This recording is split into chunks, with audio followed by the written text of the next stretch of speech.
USS Enterprise, AKA the Big E, a fighting city of steel.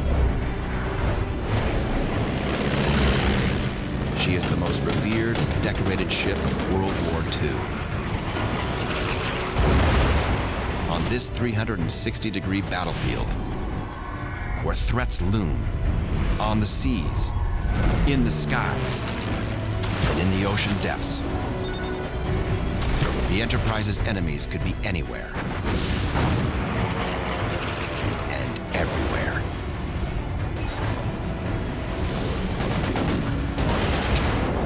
Now, follow this sea-bound band of brothers through 4 years of hell. From Pearl Harbor to the doorstep of Japan. You know, you did this to us, watch this. Here we come now. There's nowhere to run when the war is all around you. Battle 360, USS Enterprise, call to duty.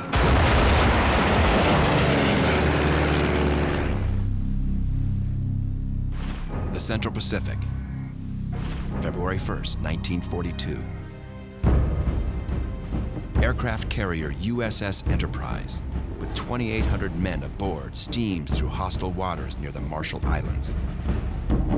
War on the high seas has been raging for almost 2 months. Tensions on board run high. 1:40 p.m., 2 miles off the carrier's starboard bow. 5 twin-engine Japanese bombers break out of the clouds and swoop toward Enterprise in a low glide. They're Mitsubishi G4Ms, Allied code name, Betty. Enterprise's anti-aircraft guns greet the invaders with a cloud of lead. But even with the carrier guns banging away, the Japanese Bettys are still determined to deliver their 132-pound high explosives onto Enterprise's deck. Just one hit could put this floating airfield out of commission. The Japanese planes open their bomb bay doors and let the ordnance fly. All the bombs miss. But one is close enough to rock the Enterprise. Shrapnel rains down on the carrier's deck, mortally wounding one of her men. With their bomb bays empty, the enemy planes bug out, except the one in the rear. Although American gunfire has left her critically wounded, the last bomber does a 180-degree left turn and buzzes back toward the carrier. He knew he lost, and he was going down, so he's going to take some of us with him. Enterprise Captain George Murray orders instant evasive action. Full right rudder. As the ship attempts to swing to the right, out from under the bomber, the enemy plane dips down to just a couple hundred feet above the water. All of our guns that could were firing at it, but it was coming on. It kept coming and coming. Aviation machinist mate Bruno Peter Guido sees the impending disaster and scrambles into action.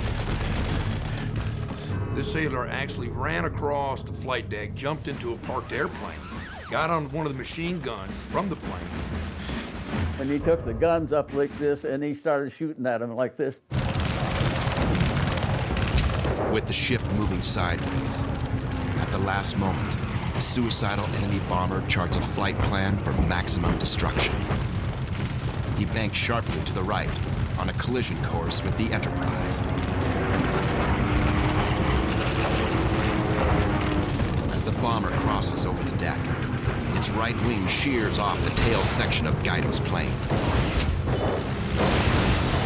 But the intrepid machinist's mate is unhurt and still firing as the enemy plane skids off the carrier deck. And the gunner took the plane around, shot him on the other time so it hit the ocean.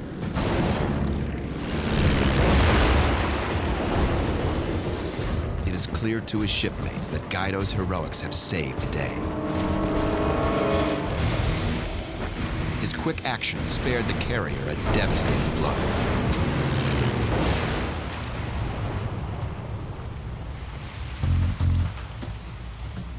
The commanding officer of the aircraft carrier group, Rear Admiral William F. Halsey, has watched the extraordinary shootout from the Enterprise bridge. 10 minutes after that was over, Halsey called down and said, "Who was that guy in the rear seat of that airplane who fired at the attacking plane?" And he said, "Send him up to the bridge." From Guido's description, he stood at attention, saluted the admiral and says, "What is your name?" And he said, "Bruno Guido." "What rate are you, Bruno?" "Aviation machinist mate 3rd class." He said, "Bruno, you are now aviation machinist mate 1st class."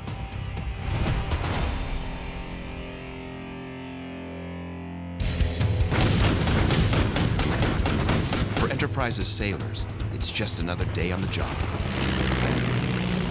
One of many close calls they and the most revered aircraft carrier in history will face over the coming 4 years. You know, these guys on the Enterprise had a 360-degree view of the entire war. You've got surface threat. You've got an air threat. You've got subsurface threat. So it's all around you, above and below you was their battle space. A ship earns 1 battle star for every major battle she fights. By the end of the war in the Pacific, the Big E will earn 20 of them. 3 more than any other ship, and 7 more than any other carrier. And the nickname? Lucky E. A lot of the people called the Enterprise the Lucky E, but I don't think she was so lucky as she was good.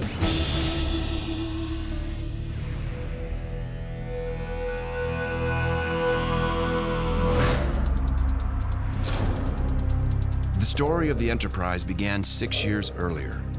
Launched in 1936, USS Enterprise, alphanumeric designation CV-6, is a new breed of aircraft carrier.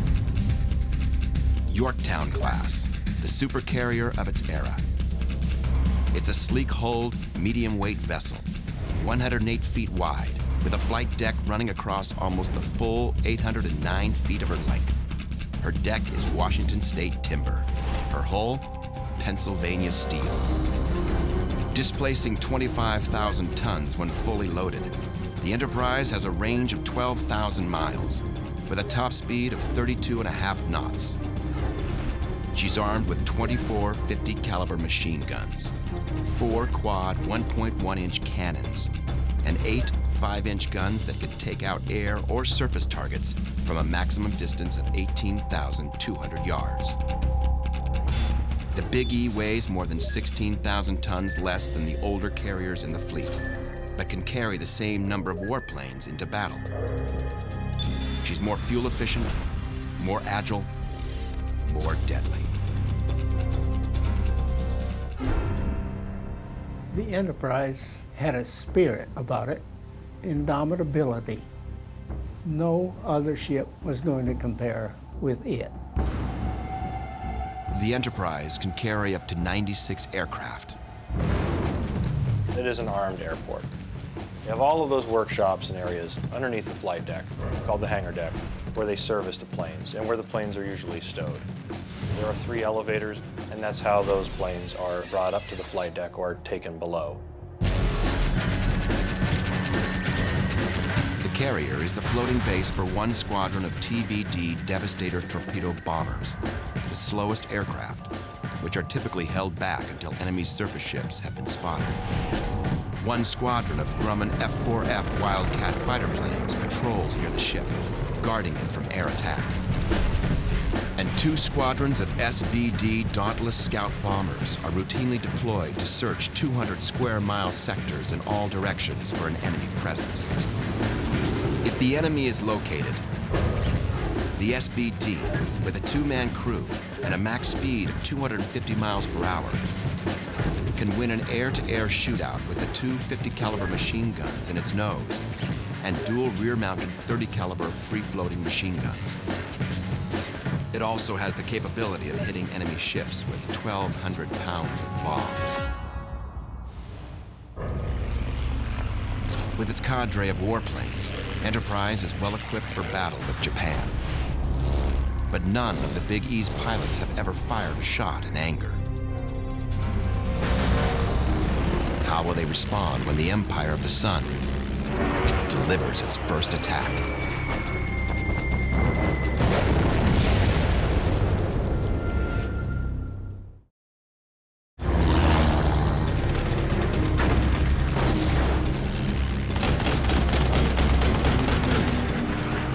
War with Japan is imminent. And while USS Enterprise is the supercarrier of her era, she won't be fighting alone. At sea, the carrier is like the quarterback of a football team. She's defended by cruisers and destroyers on the surface of the water around her, by scout planes, bombers, and fighter planes launched from her deck and patrolling the skies overhead. And sometimes, even by submarines beneath the waves out in front. The escort ships that sail closest to the carrier are the destroyers. A destroyer is a relatively small warship, typically with a displacement of about 2,200 tons, a length of some 400 feet, and a width of about 40 feet. Like Enterprise, a destroyer's largest guns are her dual-purpose 5-inchers, capable of firing 5-inch projectiles at either surface or air targets. When taking on airplanes, these guns don't go for a direct hit. They send up a barrage of shells, known as flak, which are fused to explode at a specific altitude, hopefully taking out any aircraft that are approaching the fleet. The explosions send out blasts of shrapnel that leave behind those distinctive puffs of black smoke. The destroyers were the last line of defense before the Japanese could get to the carriers. Larger gunships, called cruisers, are typically more distant from the carrier to serve as her first line of defense. Their primary mission is to protect that carrier at all costs. Everything else is secondary. It was a team effort. U.S. submarines also occasionally lend the carrier a hand. They're the eyes and the ears of that whole fleet. They can virtually be undetected. They're great for reconnaissance, and they can sink ships before they even know that they're there.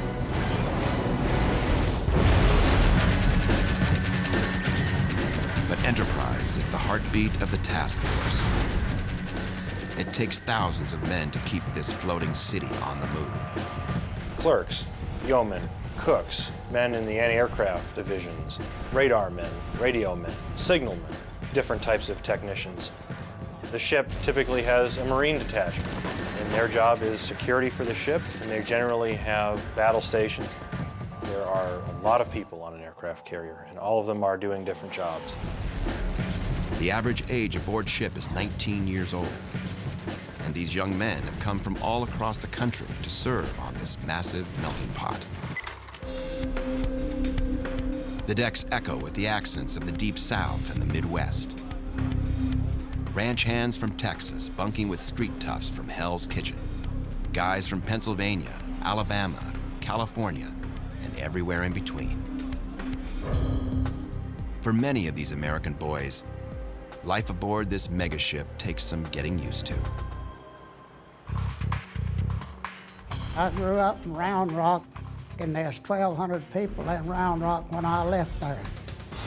Went aboard the Enterprise, and there's about 2,800 on the Enterprise. It's like a city. You didn't know all of them. The Enterprise was the biggest ship I'd ever seen in my life. In fact, when I walked up the gangplank for the first time, I was imagining, golly, there must be a swimming pool on here.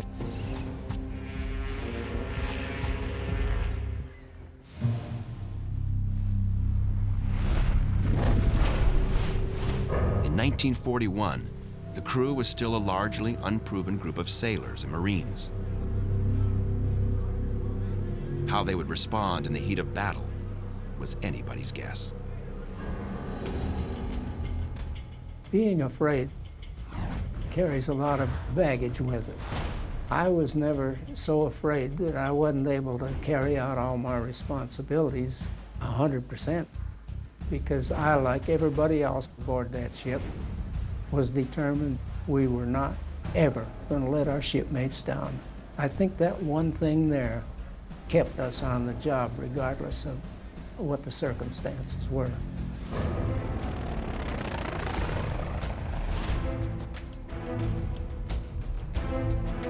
Toughness starts at the top. And Enterprise's task force is run by the toughest admiral in the Pacific, William F. Bull Halsey.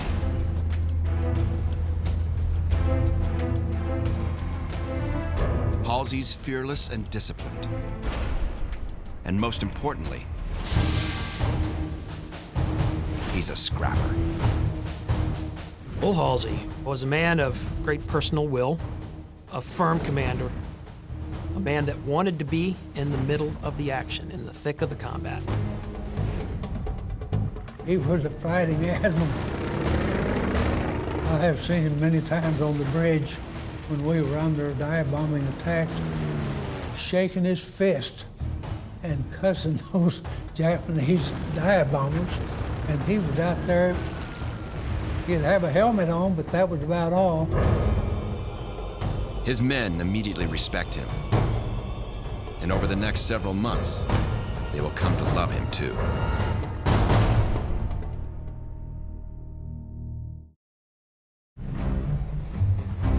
In the fall of 1941, Halsey and the other American commanders have a wary eye on Japan. The Japanese have made several threatening moves in recent years, invading China and allying themselves with Germany and Italy to form the original axis of evil. The Empire of the Sun is anxious to expand its territories across Asia. The U.S. and her allies are determined to stop them. Attempts to negotiate with Japan have floundered, and American intelligence has intercepted ominous messages hinting at war. By November 27, 1941, talks with Japan have ceased. The following day, Admiral Halsey approves the issuance of a special order. Battle Order Number 1. Bill Norberg, a yeoman or clerk aboard the Enterprise, recalls some of the inspiring language from the order. The things that I recall most clearly are the Enterprise is now operating under wartime conditions.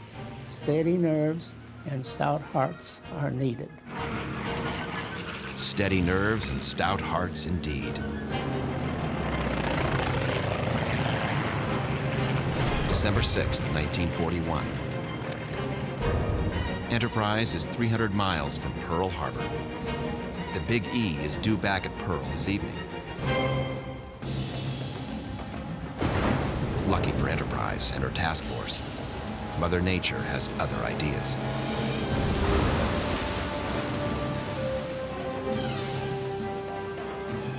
We ran into a terrific storm. And we fairly well weathered that in the pretty good-sized ship that we had. But our little tin can destroyers were bouncing about like baubles on the water. They used up so much of their fuel that we had to slow down and stop and refuel them. This twist of fortune will actually keep Enterprise and her task force from the far worse fate awaiting the ships docked at Pearl Harbor. Despite the storm, Enterprise still manages to launch 18 scout bomber planes on a routine reconnaissance mission on the morning of December 7th. But this morning will be anything but routine. 200 miles to the east, 353 Japanese warplanes are headed for a date with infamy.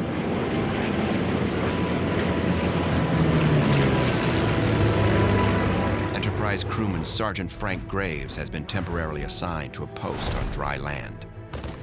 He's at machine gun school near the entrance of Pearl Harbor. History is about to happen, and he's got a front row seat. I heard some strange engine sounds. I looked up, and right above the algaroba trees, probably not more than 75 feet in the air, were large Japanese three-seater torpedo bombers with a torpedo hanging on them, single file, one behind the other. And I started yelling, "Japs, Japs." Finally, I guess one guy decided to have some fun, and he opened fire on us. Hit the guy next to me.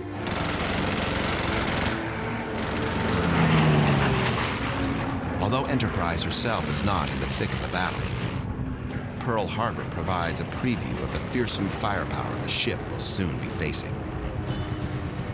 In addition to their Zero fighter planes, the Japanese air arsenal includes the B-5N2 torpedo bomber, nicknamed Kate, with a top speed of 235 miles per hour and a crew of 3. The plane doubles as a high-altitude bomber. But the aircraft that will prove to be the most deadly, sinking more Allied warships than any other in the Pacific War, is the D-3A-1 dive bomber, nicknamed Val. With a 2-man crew and a max speed of 240 miles per hour, the Val is capable of carrying 1 550-pound bomb and 2 130-pound bombs. We could see the dive bombers working over Pearl Harbor.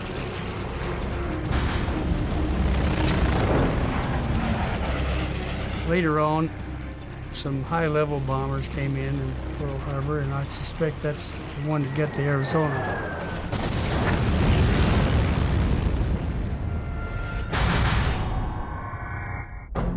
More than 100 miles out to sea, Enterprise receives word that something is happening in the harbor. Something came over the radio. Pearl Harbor under attack. This is no drill. When Admiral Halsey gets the news, he has just finished breakfast and poured his second cup of coffee. Halsey, the men around him, and the Enterprise herself are suddenly electrified. We were pretty much aghast. It just seemed surreal that we could actually be at war right that minute after we'd been at peace just a minute or so before. I think many of us grew up that morning.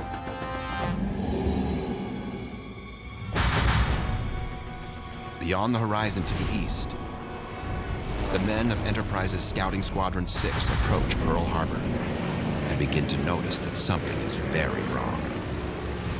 We could see the smoke billowing up from the island. And I said to the pilot, "What the hell is the Army doing holding the overs on a Sunday for?"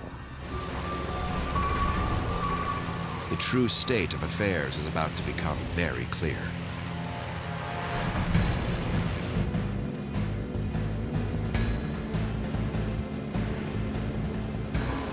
The squadron's radios crackle with a frantic call from one of the pilots. There was Clarence Dickinson. Now, he had a squeaky little voice that you couldn't miss him. For sake, shoot that son of a on our tail. He's shooting real bullets.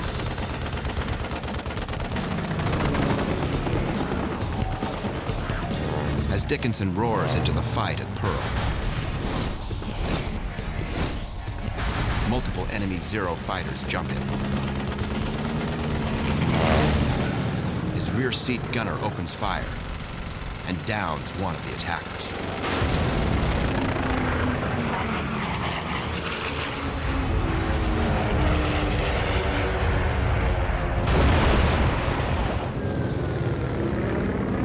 But finally, Dickinson's plane succumbs to the barrage of enemy bullets.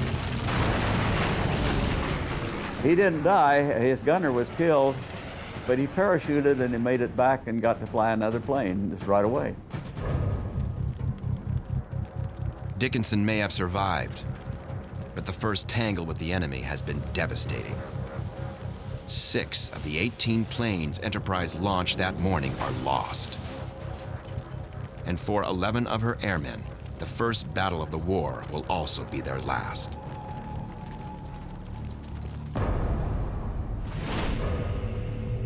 USS Enterprise finally steams into its home port on the evening of December 8th, roughly 32 hours after the attack. The ships were on fire. There was smoke everywhere. There was oil all over the water. I don't recall seeing any bodies floating around, thank goodness, but it was a nasty mess.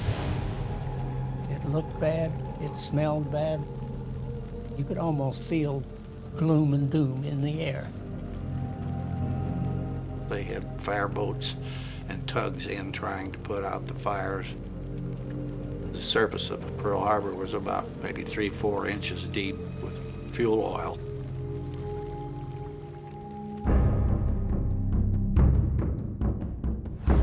Surveying the destruction, Admiral Halsey swears that when he's done, the Japanese language will only be spoken in hell.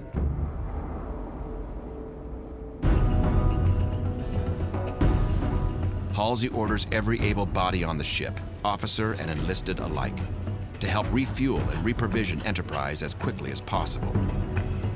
It's a job that normally takes a full day of round-the-clock work. On this day, the men get it done in 7 hours. For the USS Enterprise to roll into Pearl Harbor, see all that carnage, for them to do what they need to do, within 7 hours, turn right back around and get back out to sea, most people would think that would be pretty amazing. I just think that it just shows the American spirit. That, you know what, okay, you did this to us, watch this. Here we come now. The sneak attack on Pearl has crippled the American Pacific Fleet. 4 cruisers, 5 destroyers, and 4 auxiliary ships have been damaged or destroyed. None of the fleet's 8 battleships have been spared. 4 are sunk, and the rest have taken heavy damage. But by striking when none of the 7 U.S. aircraft carriers were in port, the Japanese made a critical mistake. And they know it. Starting now, Enterprise and her fellow carriers are at the top of the enemy hit list. Of course, the Japanese wanted them carriers. Because first of all, they're taking out one of our ships, then they're taking out airplanes, and they're taking out personnel all at the same time. So they're like killing 3 birds with 1 stone. They believe if they could have knocked out all of our carriers, that they could win this war hands down. We knew that we were an awful big target. Enterprise sails out of Pearl on Tuesday morning into a strange new world, where the threat of death looms just over the horizon. I suspect every one of us probably would have had in our mind, well, why did this have to happen?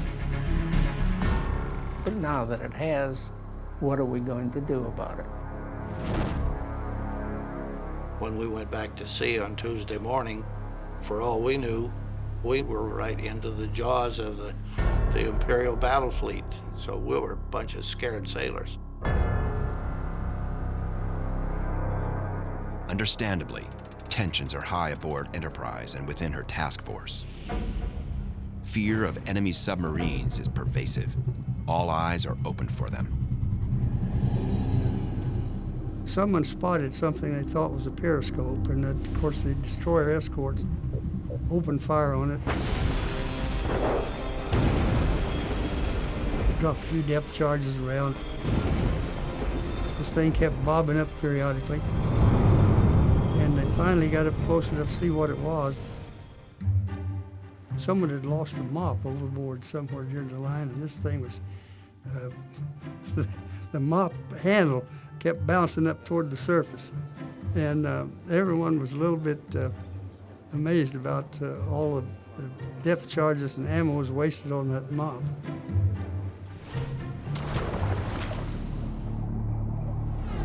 But the deep waters near Hawaii do conceal legitimate threats.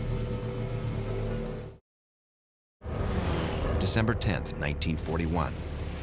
The Big E is on patrol near the Hawaiian Islands. Off to the south of the carrier, Perry Teff, a dauntless dive bomber pilot from Enterprise's Scouting Squadron 6, spots enemy submarines at the surface. Submarines have to come up for air at least once every 24 hours in order to run the diesel engines that recharge their batteries. This morning, Japanese submarine I-70 is in Perry Teff's sights. Time for some revenge. The American pilot swoops in and drops a 1,000-pound bomb.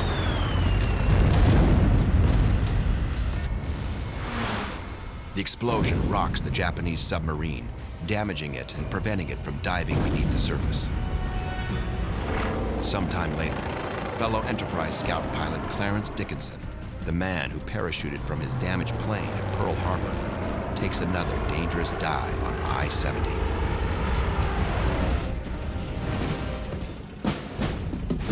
Being a dive bomber pilot in World War II takes nerves of steel. Dauntless pilots execute this death-defying maneuver at 275 miles per hour with their canopies open so that they can bail out quickly if they're hit. To ensure the element of surprise, they take their dive at an insanely sharp angle of 70 to 75 degrees. 70-degree dive angle on a World War II dive bomber. It's pretty dynamic. It's like your face is pointing at the ground. If I hold you up by your feet, give you just a little bit of push forward, that's 70 degrees. And we don't have to dive at 70-degree angles today because technology has allowed us to do much less dynamic dive angles. Dickinson plunges down towards the sub and finishes the job.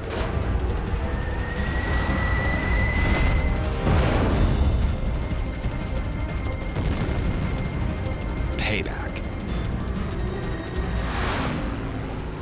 It's the first enemy ship sunk by the U.S. Navy in World War II. And the kill belongs to USS Enterprise.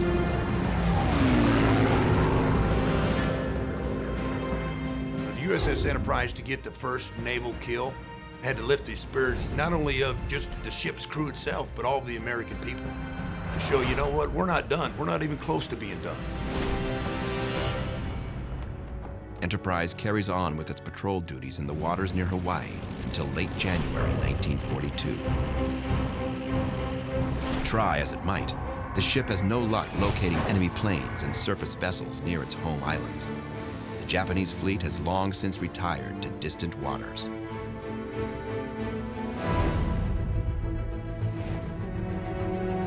But even without the enemy in attack mode, life aboard ship remains perilous. Every time a plane takes off or lands on the carrier's deck, death is in the air.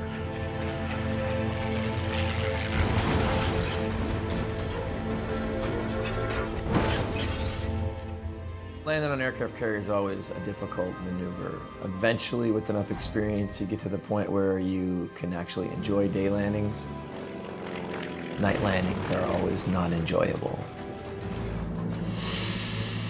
From the time of the very first carriers, the Navy set out to document any aviation mishaps so that when mistakes are made, other pilots on board and across the entire fleet can learn from them.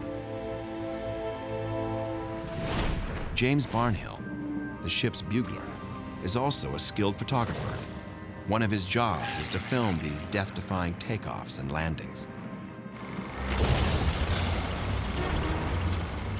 I saw so many that would bounce and go over the side or came into one side of the flat deck or the other and go into the catwalk.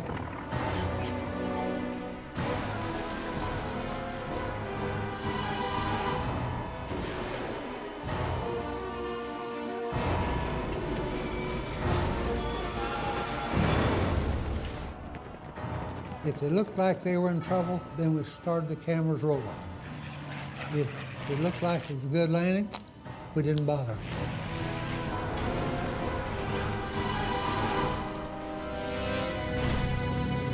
The pilots know that if they see the cameramen stand up and start rolling, it means they're probably heading for a rough landing.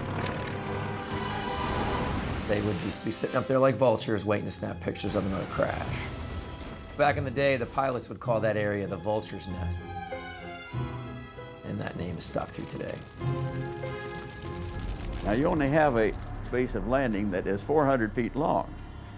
You have 6 wires out there and you have to land on one of those wires. Of course, you don't want to land on number 6. I've only landed on modern aircraft carriers where we have 4 wires, and I can tell you when you miss the 3 and are headed to the 4th, you get pretty close to the end of the carrier. You always know when you caught a 4 wire. Now with the 6 wires that they had back in World War II time frame, I imagine it was pretty similar. You knew when you caught the late wires, but really in pilot terms, we don't care what wire we catch as long as we catch a wire. February 1st, 1942. The days of training and patrolling are over. Time to take the fight to the enemy. Target, WWII Island, Central Pacific, in the Marshall Islands chain. Objective, deny the Japanese a base for possible invasion of the Hawaiian Islands. Strategy, destroy Japanese airstrips, fuel storage tanks, ammunition dumps, and anti-aircraft batteries. Enterprise's task force cruiser USS Northampton kicks off the attack. Her 8-inch guns hurl their 260-pound projectiles 5 miles across the sea to their targets on the island.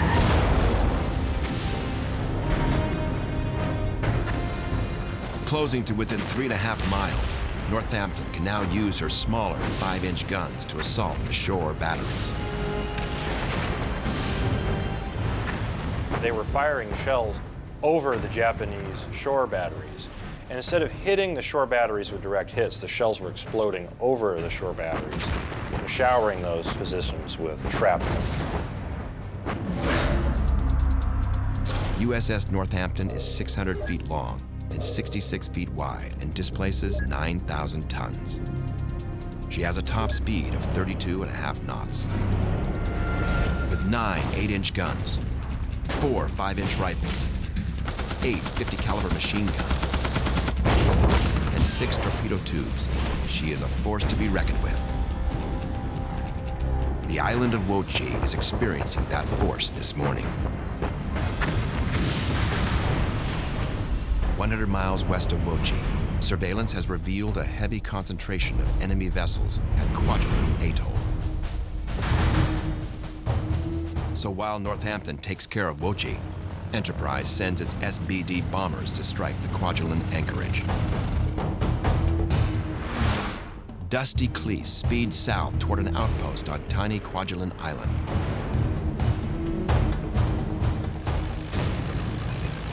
I found a cruiser there. So no fighters around. Oh boy, this is great. So I got up there and I made this dive.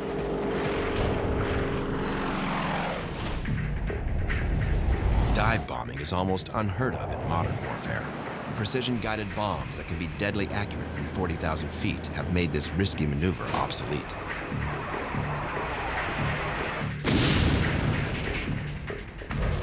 But if you wanted to be sure of hitting your target in World War II, you had to get in close. There's a lot of factors that come into dive bombing. Speed, dive angle, altitude of release, winds aloft. Clearly, the longer you wait to release the bomb, the closer into the target you're going to be, and the less all those factors can influence the bomb's trajectory. So in that respect, waiting is better. But you also got to be able to pull out of that dive bomb. And you also want to release the munition so that when it explodes, you're not caught in the frag pattern. So back then, typically released a bomb between 1,000 and 2,000 feet. Again, the longer you wait, the more accurate it's going to be, but also the faster you're going to be pulling out and the lower you're going to be pulling out. So it's kind of there's a happy medium in there somewhere. As he dives down toward the Japanese cruiser, Cleese has just one bomb aboard, a 500-pounder. He knew he had one shot only. Everything had to be perfect. And he did it. I clobbered it. As he pulls out of his dive, Cleese is feeling pressure 5 to 6 times the force of gravity. But there's no better feeling than getting right up in the enemy's face and delivering a knockout blow. 5 miles to the north, a fellow Enterprise dive bomber pilot has discovered a cluster of merchant ships near the Carlos Pass.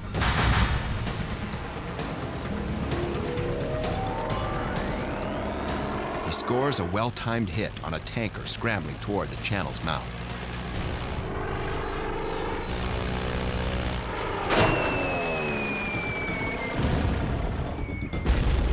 It was trying to go out at sea, and he hit it right on the head and caught it on fire. The tanker just happens to be at the choke point of the channel, and it blocks passage by the remaining ships. Well, here were all these ships inside of the lagoon. Then the USS Enterprise launched 9 torpedo planes after it to go get those remaining ships that were caught inside of the channel. Practically no anti-aircraft gun, and here these things couldn't move. Well, it was like shooting fish in a barrel. The torpedo bombers sent by Enterprise are Douglas TBD Devastators, slow, antiquated aircraft that will soon be replaced by more agile planes. With a sluggish maximum speed of 207 miles per hour and a feeble rate of climb of just 720 feet per minute, TBDs are overly vulnerable to both enemy fighters and anti-aircraft fire. They carry a single 2,200-pound Mark 13 torpedo. The Enterprise TBDs pass over Kwajalein Lagoon and drop their payloads, but there's not a single explosion. At this point in the war, American torpedo technology is hit or miss, and it's mostly miss. 9 out of every 10 torpedoes veers off course or fails to detonate. It's a frustrating reality for the pilots risking their lives at Kwajalein. Launched their torpedoes, not one hit.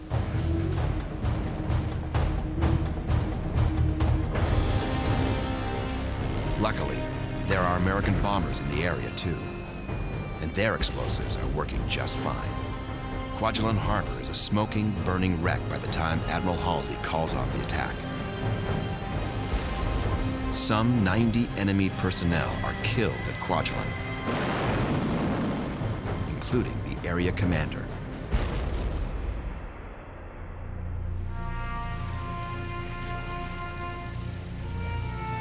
The Marshall Islands raids are a huge success, and Enterprise returns to a hero's welcome at Pearl Harbor. We were standing out there and cheering.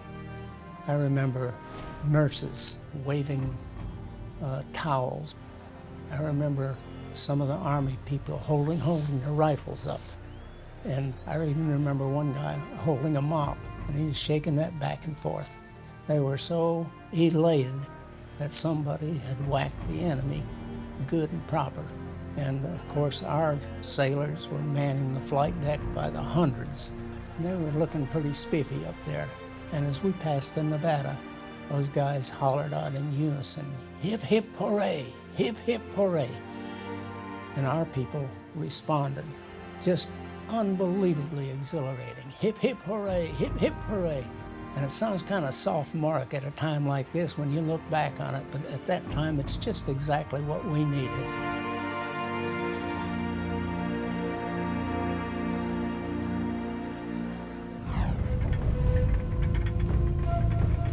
The sailors and airmen of Enterprise will soon get yet another small taste of sweet revenge. Mid-April 1942. Sailors on the deck of USS Enterprise notice that the air is getting chillier. They've been operating in the steamy South Seas for weeks, and now the brisk weather is making it very obvious that they're sailing north. But only the Admiral seems to know why. Tension aboard Enterprise is still high. At any moment, the calming sounds of the sea could be interrupted by the whine of a Japanese Zero or a torpedo broadsiding the ship.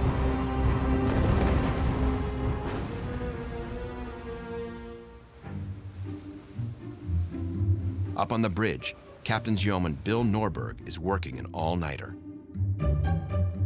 I was working my shift on the bridge at night, and it was a 12 to 4 o'clock in the morning shift. And I was out on the port wing of the bridge. And out there, it just so happened, the general quarters buzzer is out there.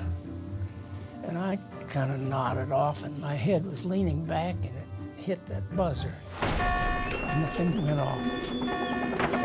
And of course, that means everybody jump out of your sacks, get your clothes on, get to your battle stations.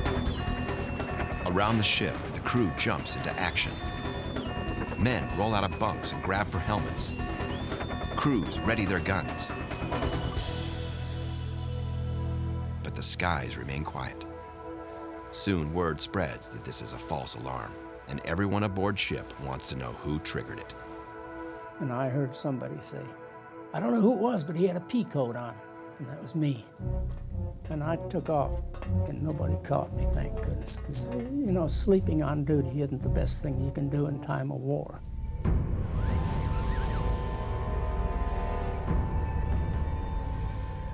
At roughly 6 a.m. on the morning of April 12th, the men of the Big E and her task force notice a completely unexpected sight in the distance. I walked out from the comm shack on the walkway, and I looked over there, and I couldn't believe my eyes. The surprise vessel is friendly. It's their sister carrier USS Hornet, but she's carrying mysterious cargo. There was something wrong with Hornet's silhouette. What was wrong with it is the flight deck was half covered with these big, strange-looking airplanes that were not painted Navy colors, and they weren't naval aircraft. And they finally figured out they were B-25s, and they had Army camouflage painted on them. The Army B-25s are here to make a bombing run on the heart of Japan.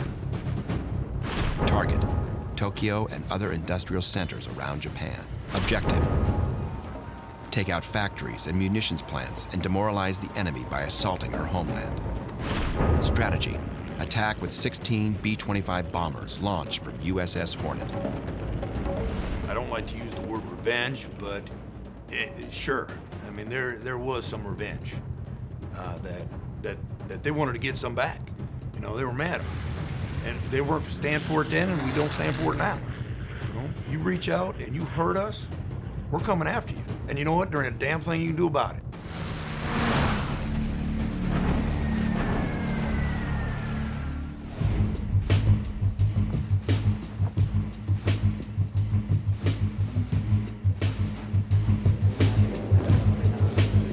Army Air Corps Lieutenant Colonel James Doolittle has agreed to lead the daring mission. And he's chosen the B-25 as the aircraft on which to trust his life. The North American Mitchell B-25B is a twin-engine medium bomber with a range, depending on bomb load, of about 1,300 miles. It's typically manned by a crew of 5 and can deliver up to 5,000 pounds of bombs. While other bombers have more range and power, the B-25's modest wingspan of 67 feet 7 inches will allow USS Hornet to fit more bombers on its flight deck. The plan is for the carrier to get Doolittle's bombers within striking distance of Japan. They will then launch, bomb Tokyo and their other targets, and continue on to land in friendly remote Chinese territory. Since Hornet's normal defensive aircraft must be stored below deck to make room for the Mitchells, Enterprise and her task force will go along to protect the Hornet if she is attacked. We were all thrilled, but we were scared to death. We said, this is a suicide mission. In order to ensure that Doolittle's bombers have enough fuel to reach the designated landing area in China, Hornet and Enterprise need to get the planes within 400 miles of the Japanese mainland. But bad luck intervenes. We ran across this little, what we thought was a fishing boat. Turned out to be a patrol boat. We didn't pick it up on our surface radar, it was that small. Cruiser Nashville went out with her 6-inch battery and sank this thing. And we thought, well, maybe we got away with it. But Radio Pearl Harbor actually intercepted a message reporting warships. So they had to launch, and they had to launch right then and there. There was no turning back. The carriers are 650 miles from the Japanese mainland. It means Doolittle and his men might not have the fuel to make it out safely.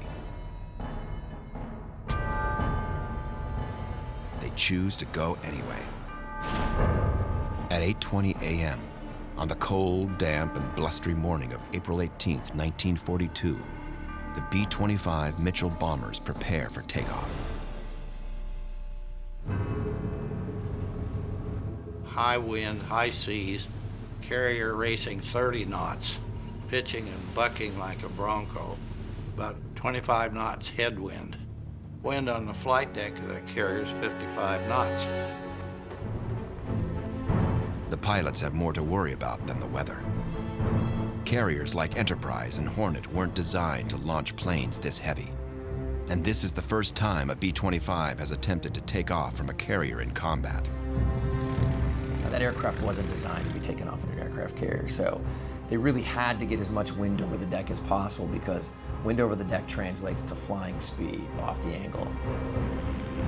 Once the bombers are speeding down the flight deck, there's only two places they can end up. With enough speed, they'll be in the sky. Too slow, and they'll be in the sea. Taking off in a high wind, high sea environment is always tricky. Your number one priority right there is going to be making sure that the aircraft is lifting off the end of the deck when the bow is high.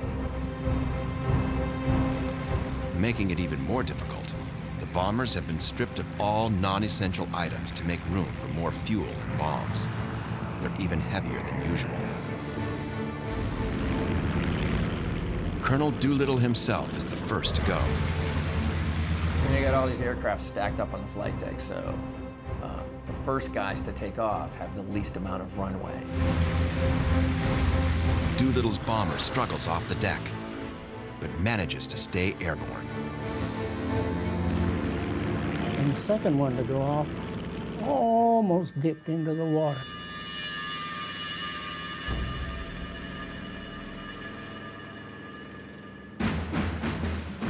And if I recall, there was one more plane that almost went in the drink. But all 16 of them got on their way.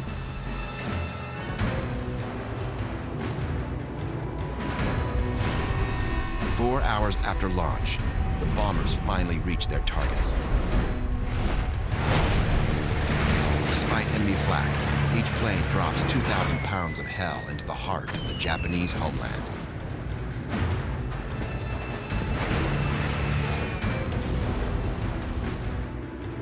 They then turn toward the Chinese coast and their designated landing area.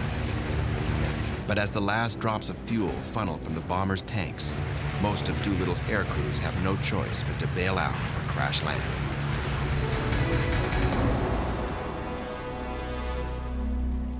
Three crewmen perish in the process.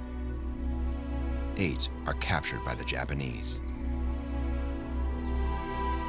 The physical damage done to Japan has been negligible, but the psychological impact is truly significant on both sides of the Pacific.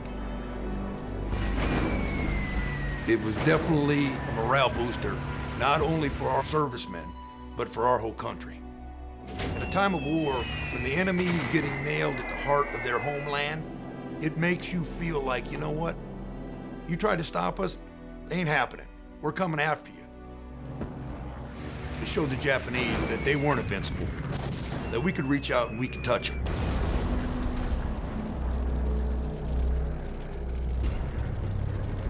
The first 6 months of the war have been a trial by fire for the crew of the Enterprise. In December of 1941, the men of the Big E were sailing the Pacific, unsure of what lay beyond the horizon. Now, they are well on their way to becoming a battle-tested fighting machine. Morale on board runs high. We didn't look for the war to last very long. We just didn't think that the Japanese were that strong. thought that the war would be over relatively quick, and they couldn't have been more wrong.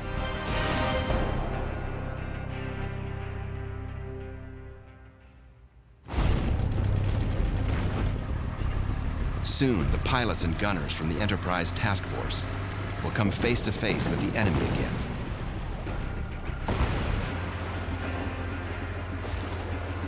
And the course of the war will change forever in the massive and deadly Battle of Midway.